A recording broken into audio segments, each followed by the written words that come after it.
What is going on, everybody? James Hancock here. Just got out of seeing The Gray Man, which is playing theatrically for the next week. It drops on Netflix on Friday, July 22nd. So I'll be keeping this review largely spoiler-free, but toward the end of the video, I'll probably have a few notes regarding, comparing and contrasting the flick with the book by Mark Greaney, and I looked up the author's name. It is definitely Greaney, like The Gray Man. And I read the book back in June after I saw the first trailer. I got really fired up. I was like, holy shit, the Russo Brothers. Giant movie for Netflix. I believe it's one of the biggest budgeted films, if not the biggest, that they've ever done. Yeah, I'm looking around here on Wikipedia. With a production budget of $200 million, it is the most expensive film ever made by Netflix. And given the track record of the Russo brothers, having done Winter Soldier, Civil War, Infinity War, and Endgame, you could say it's a very safe investment. And plus, they were re-teaming with their screenwriters, Christopher Marcus and Stephen McFeely, who wrote all four of those fantastic Marvel movies. And I think all four of these writers and filmmakers together, they're at their best when they're working as a team, and they've had mixed results when they're not working with each other. So I went into this movie expecting basically like a brand new franchise on par with their best work at Marvel. But sadly, I have to report, if you love the Gray Man series, and admittedly, I've only read the first book, but if you love that first book, you're going to be a little frustrated because I'd say about 20% of the screenplay comes from the book. The rest is just kind of plucked out of thin air by the writers. And granted, they're some of the most successful writers on the planet. They can make up whatever the hell they want. I guess the question is not whether or not this movie is a good adaptation of the book, but whether or not it's a good movie that can stand on its own, because most people with a Netflix subscription will probably not have read the book. They probably don't give a fuck. All they care about is having a kick-ass experience when they turn it on. So I'm going to do my best to review it on the merits of the film. And like I said, toward the end of the video, I'll get into the weeds with the book. In any event, the film stars Ryan Gosling, Chris Evans, and Ana de Armas, and the story from the book as well as the movie are more or less the same. One of the world's greatest assassins is on the run with a lot of other assassins trying to track him down, and he's an assassin with a code. He's definitely got an area, or he's got certain ethical lines that he won't cross. And in the case of the movie, he's trying to save the life of his old handler, played by Billy Bob Thornton, as well as his niece, who the Gray Man looked after during a mission many years back and developed an attachment to. In a lot of ways, they're his only family. And directing all the bad guys and trying to take down the Gray Man is Chris Evans. And I'll just say this from the word go. In spite of all my reservations about the movie, and I think it's got a lot of flaws that you can't really ignore, that said, the movie is 100% worth seeing to see Chris Evans as a villain. And not only a villain who loves being a villain. There are plenty of villains out there where like, oh, I can kind of see their point of view, and like he had a troubled childhood, etc., and so forth. Like maybe it's just kind of a misunderstood character. Not so with Chris Evans. In this movie, it's almost like all those years playing Captain America, he had to be so good that he's been kind of depriving himself of the joy of playing a truly depraved villain like Lloyd Hansen. And he's hysterical. And the book is not funny at all. The book is very grim. It's very relentless. It's very serious. It's very intense. And it all kind of works its way inexorably towards this devastating climax. The movie has a very different tone. It's very quippy. It's very lighthearted. A lot of shit talking between all the various stars. Ryan Gosling talks a lot of shit with Ana de Armas, and Chris Evans and Ryan Gosling sure as hell talk a lot of shit to each other. And so once again, if you like Mark Greaney's style, and he wrote a ton of books set in the Tom Clancy, Jack Ryan universe. I've not read those. And he's written 7 books starring the Gray Man, but from what I've read, he seems to be a pretty serious guy. And so I think, once again, fans of his writing will probably be scratching their heads over why this movie feels so lighthearted. But once again, look at the Marvel movies that these filmmakers and these writers have cranked out, and the tone will not be all that surprising. And in terms of the setting, the way the cities are introduced, the way the action unfolds, it totally feels like Captain America, Winter Soldier, and Civil War, just without the superheroes. The way you get the big titles when you move to Berlin versus Bangkok or whatever, and the way the shootouts proceed, it's a lot of bloodless shootouts. In spite of the fact that a lot of people have been shot and killed, there are a few drops of blood, but we are definitely in PG-13 action terrain, which for me is very frustrating because Netflix can do whatever the fuck they want. their theatrical releases are a total joke. They're like an afterthought. All they care about is subscriber growth or hanging on to the subscribers that they've got. So why not just go balls deep and give us a kick-ass R-rated action movie? But I guess their rationale was, we're spending $200 million, can't take those chances. But in hindsight, from Mark Groening's point of view, I'm sure he was psyched when he heard that the Russo brothers were going to be directing the first film adaptation of this character, because they're two of the most successful filmmakers in the world. And if they had chosen to adhere to the structure and tone of the book more, I think it would have been a more satisfying action movie. I'll be very curious to see how people respond, because in the absence of Chris Evans delivering the performance of a lifetime, I would probably dissuade people from watching it altogether. So let me get into some of the reasons why I think this movie doesn't quite work. It's by no means a failure. I was engaged. I was enjoying it. The ending is horrendous. I mean, I couldn't believe how horrible the ending was. In the last few minutes, they tack on this ridiculous ending that leaves you with the most lingering negative impression of the movie possible, which is always a dangerous thing to do, because you want people walking out of the theater hopping and skipping and jumping and telling all their friends about how amazing the movie was. It was a total unforced error on their part, but the problems with the movie run a little more deep than just the tacked on ending. So let's start with the main character of Court Gentry, aka the Gray Man, aka Sierra 6, as he's more often than not called in this movie. Why you would take a character with a cool name like the Gray Man and call him 6 the whole movie, that is beyond me. But I think Ryan Gosling was perfectly cast. And had they stuck to the character as written by Mark Groening, it would be like casting Harrison Ford as Jack Ryan. It would have been a complete and total home run for him. But what they abandoned about the character in this movie is basically all the qualities and all the skills and all the character traits that make him the Gray Man. It's kind of like making a movie called The Batman, but then taking away all the things that make him the Batman. It's kind of a foolish creative decision on their part. And what's cool about the Gray Man in the book is how he's able to, like the name says, he can just vanish in any crowd. He is the best person on this planet in terms of avoiding being spotted, avoiding being tracked, basically just going underground where nobody's ever going to hear from him ever again, unless you're doing something like holding loved ones hostage and forcing them to come out of hiding to come for you, which is the premise of the book. But also, in addition to being brilliant at just vanishing and disappearing without a trace, he's also really good at killing people. There's a great line from the book where they describe how he's not James Bond. He's described as more cloak and dagger, but with more dagger, less cloak, which I thought was a great way of putting it. But he's one of those guys that can sneak up in the shadows and put a knife in your back with a hand over your mouth, and no one will ever know what hit that person. And there's one scene where they kind of show his stealth skills in that respect, but otherwise he's just a conventional action hero named 6. So once again, it's like you've got this great series, a beloved series that people like. Why would you take away the qualities that make him the Gray Man? And these problems continue with all the assassins that have been hired to track him down and kill him. And what's cool about the original story is how they do a brilliant job of setting up all these different teams and all these different individuals around the world who basically see an opportunity to make their reputation for the rest of their lives to be the person who killed the Gray Man. Very few people know his real name. Very few people care. What they care about is his reputation. And if you kill the Gray Man, well, then you are officially the greatest assassin on the planet.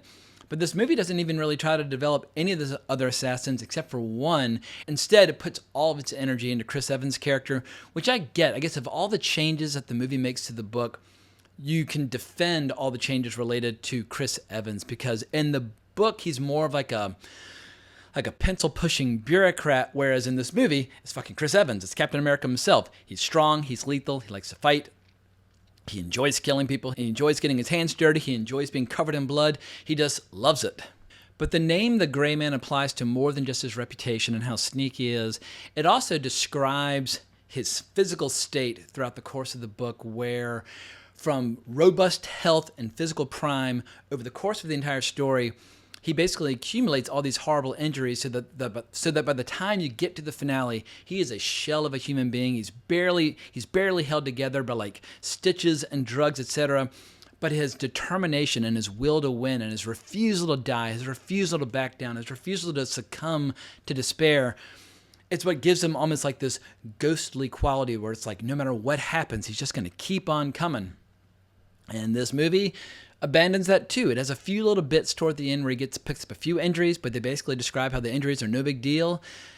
And it's just bewildering to me that you would take something that works and then break it and make it into something that works less. And obviously the movie business is filled with plenty of examples where writers have done exactly that, but you would think that writers as successful as Stephen McFeely and Christopher Marcus would be smarter than that, where anything they're going to break or change, they would try and make it better. So I've been talking a lot of shit at this point. Let's describe some of the movie's good qualities. There are a few really cool fight scenes, while the shootouts are largely kind of ineffectual and toothless and clawless. It's PG-13 shootouts, which is pretty boring. Like, go watch a movie like The Wild Bunch and then come back and watch PG-13 shootouts. You realize what you're missing. But where the movie does deliver is with the hand-to-hand combat, particularly the two opportunities where Ryan Gosling and Chris Evans get to throw down. Those scenes are fucking awesome. Like, they're really intense, really satisfying, really dramatic, really stylish. Even have a little bit of humor, which is shown in the trailer, where they're up close, talking some smack, and Ryan Gosling drops a grenade, and Chris Evans is just delighted to see just how ballsy his opponent is once again. He just loves this game of cat and mouse. He loves the pursuit. He loves the hunt. And while this movie introduces plenty of new material, very wisely it included a few of the good scenes from the book. And for people who have read it, I'll just say the plane sequence and the passport sequence. That's not a spoiler, but for people who know the story, they will know exactly what I'm talking about. Those are two great scenes from the book that do make their way more or less intact into the flick. But another fantastic ingredient, which I did not anticipate, but it should come as no surprise to anyone who has seen Once Upon a Time in Hollywood, but Julia Butters as the niece of Billy Bob Thornton. Holy crap. I mean, she was fantastic in Once Upon a Time in Hollywood, but plenty of actors out there have given one good performance and then kind of faded into obscurity. Now she's got two really good performances to her name. And for an actress who was born in 2009, I mean, she's 13 years old. She's already got a Russo Brothers movie to her name, as well as a Tarantino movie. I don't know what's going to happen in the next 9, 10, 12 years of her career, but it would not surprise me at all if 10 years from now we're talking about her as one of the biggest actresses of her generation. She's got chops and she delivers, and every scene that she's in this movie, she comes close to stealing. Now, this next critique absolutely wounds me to even acknowledge because I'm a huge fan of hers. I think she is devastatingly beautiful, and I think she's rapidly racking up an incredible filmography, but Ana de Armas should have turned down this movie. The character of Danny Miranda is made up for the flick. You basically needed a stunt person, not an actress, for this role because she does a lot of shooting and running and kicking and punching, but it is the most underwritten part in the entire movie. And obviously, if somebody says, hey, would you like to appear in the next Russo Brothers movie? But yes, of course, obviously. They're the most successful filmmakers alive. Sign me up. I totally get why she would say yes, but goddamn, she deserves better. The part... It's a nothing part, but even more damning, apart from the fact that basically anybody could have played that part as long as they're capable of walking on 2 feet. It pulls away from who the Gray Man is. The Gray Man bumps into people along the way, some of whom try to kill him and betray him, some of whom try to help him, but he's a solo operator. When you activate him and send him on a mission, he goes in, he does his sniper thing or he does his knife thing, and then he vanishes without a trace. It's not written like a buddy movie at all, and this movie kind of sort of tries to turn it into a buddy movie, and tonally, it just doesn't quite work. And so while I think Ana de Armas is a total badass and I love watching her in anything, thought she was absolutely fantastic in the latest Bond movie, she might have been the best part of the latest Bond movie, but she was wasted on the Gray Man. That said, she's got a big movie on the horizon. She's doing a Marilyn Monroe movie directed by Andrew Dominic, and I'm hoping big time that movie is going to be absolutely insane. And another performer who was poorly served by the screenplay was actress Jessica Henwick. Her character is just the biggest buzzkill and wet blanket in movie history, where every single scene she's basically put in there just to be annoying. And one of the main reasons that the ending is so awful is with this new ending that they cooked up just for the movie that doesn't come from the book. And I don't know if she read it or not, but if I were in her shoes, I'd be pissed. But goddamn, like, how can you made me the most annoying character in here? Let Chris Evans, who's already playing this murderous sociopath, let him have all the annoying qualities, because all the audience's hate and like anger and just emotion should be directed at him, not towards Jessica Henwick. But whatever, they dropped the ball there. So it's just now occurring to me that at the beginning of the video, I promised to save all my compare and contrast between the movie and the book toward the end of the video, and then I proceeded for the entire video to do nothing but compare and contrast the movie and the book. So I apologize for breaking that initial promise, but as you can tell, I'm just I feel very strongly about unforced errors. Obviously, I don't expect plays and books and video games, etc. and so forth to be adapted totally faithfully when they're adapted into film and television. But if something works, just trust it. And if something's not working, then obviously break it into a million pieces and reassemble it, or at a minimum, try and be faithful to the spirit of the source material, whatever attracted you in the first place. And it's strange that a book that is so just hardcore and intense would be broken down and reassembled into something that's kind of light and, I don't know. They basically took an excellent page-turner bestseller, something that you could spend the entire summer at the beach kind of ripping through a few pages at a time and just have an absolute blast with. I read it while I was traveling to and from London, and it was a perfect book for traveling when you're tired, when you've got a little bit of energy. You rip through a few pages, etc. and so forth. If I were to rate the movie as an adaptation, I'd probably give it like a C. And if I were to rate the movie as just a standalone movie, irrespective of the novel, I'd probably give it like a B-. And I realize that I've spent the whole video talking tons of trash. So you think, oh, B-, that might sound a little higher than it deserves. It's just because of Chris Evans. Chris Evans is delightful. He's so fucking funny.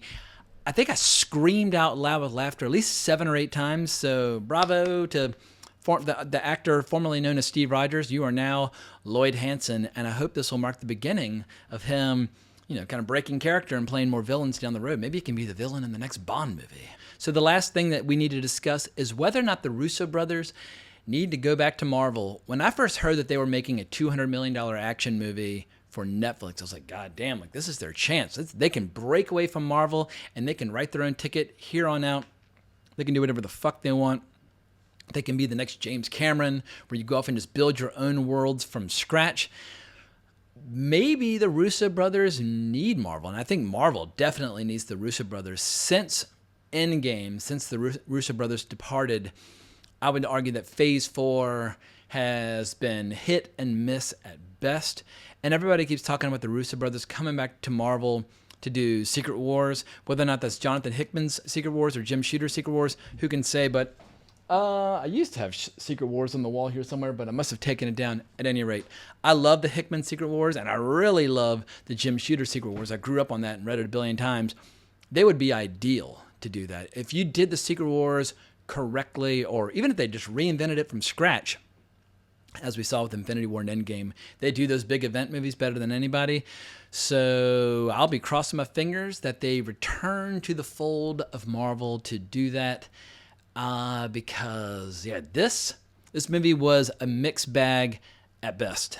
So I'll be really curious to see how people respond on Netflix, because every time I make a prediction about what's going to do well or not well on Netflix, I'm always totally wrong. I predicted that Don't Look Up was going to be a giant flop on Netflix, and people just adored it, and I hated that movie. So maybe everything I've said about this movie will prove to be, frustrating to anybody watching this video. Like, oh, you're a fucking idiot. You don't know what you're talking about. And if people feel that way, more power to them. People are entitled to feel however they want to feel, and if they love the Gray Man, I'm not gonna stand in their way. I would just encourage some people out there, if you're interested, to take a crack at the book and see what you think. So let me go ahead and start wrapping up this video. But before I go, I got to give a shout out to my sponsor, Manscaped, the world's foremost expert in precision below the waist grooming. Something tells me that the character of Lloyd Hansen in this movie, with his tight white pants and his shaved head and funky mustache, he's probably a manscaper. And so if you want to look as hot as Lloyd Hansen in The Gray Man, go to manscaped.com and consider buying the Performance Package 4.0 using the discount code WRONGREEL in all caps. That'll save you 20% off any purchase, and it'll be a way of supporting this channel as well as my podcast, Wrong Reel. But I can't thank you for watching this video. I really appreciate it. Remember to like, smash the subscribe button, hit the notification bell, share it with your friends, all that good stuff. And if you want to tell me how wrong I am in my review, hunt me down on Twitter at Geekin' Out. But I can't thank you for watching. But more importantly, as always, onwards and upwards.